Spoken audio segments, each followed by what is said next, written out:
तर फायनली येणार आहे आज पालखी ज्ञानेश्वर महाराजांची। तर आता मी आवरलेला आहे आणि आता आपण जाऊया पालखीचं दर्शन घेण्यासाठी। तर चला, आता वाजलेले आहेत 10:30, पालखी येईलच, तर पटकन जाऊया। मी तुम्हाला पालखी पण दाखवते, व्हिडिओ शेवटपर्यंत नक्की बघा। तर अशी झालेली आहे मी तयार।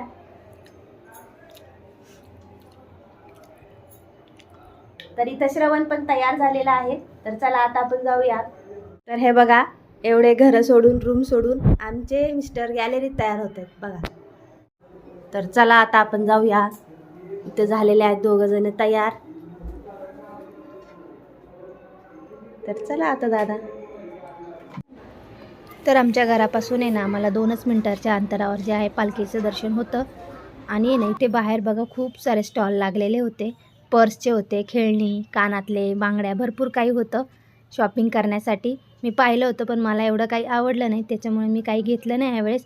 आणि पर्स आहेत ना फक्त 200-250 अशा रेंजच्या होत्या, चांगल्या होत्या पर्स, पण आहे ना त्याचे लगेच शिलाई वगैरे निघते, त्याच्यामुळे मी काही घेतलेलं नाही आहे। आणि इथे ना गाई वासरू आणि विठ्ठल रुक्मिणीच्या खूप सुंदर छान मूर्त्या होत्या, पण मी काही त्या घेतल्या नाही। मला खूप आवडले होते गाई वासरू, तर ऑलरेडी माझ्याकडे आहेत, त्याच्यामुळे मी नाही घेतलं। आणि ना पालखीला आमच्या इथे खूप गर्दी असते, अक्षरशः चालायला सुद्धा जागा नसते, पुढे तुम्हाला दिसेलच।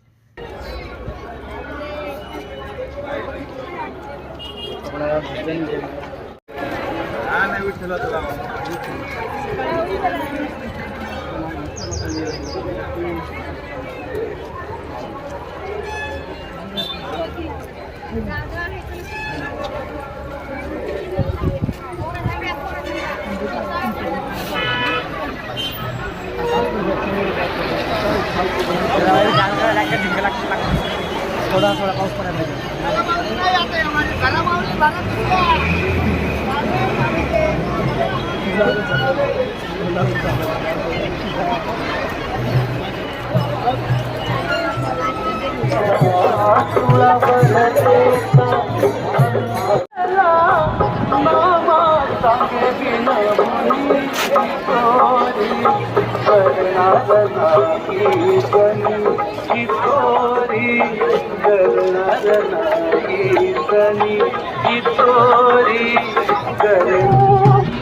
आरोग्य शिबिर कॅम्पचं आयोजन केलेलं आहे। सन्माननीय महादेव जामले काका जीवन विद्या मिशनचे प्रसारक, आपलं या ठिकाणी मनपूर्वक हार्दिक स्वागत आहे। अमृत मंथन सारखा सुंदर ग्रंथ आपल्या हाताशी आहे। अनिताताई झांबरे, डॉक्टर रेवती पिलाणेताई, डॉक्टर नेहाताई खाडे आणि सर्व फिजिओथेरपिस्ट या सर्वांचं प्रतिष्ठानच्या वतीने या ठिकाणी हॉस्पिटल टीम बरोबर नगरीमध्ये हार्दिक स्वागत आहे।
नेत्रदीपकाचा मागे माऊलींचा रथ या ठिकाणी मार्गस्थ झालेला आहे।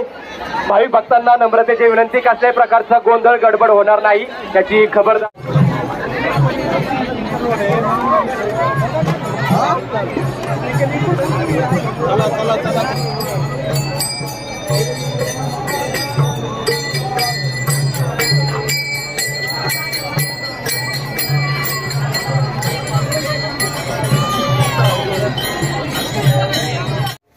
तर आत्ता आलेले आहे मी घरी. भरपूर दमल्यासारखं झालेलं आहे आणि आता वाजलेले आहेत 1. तर आता जेवण करून घेते.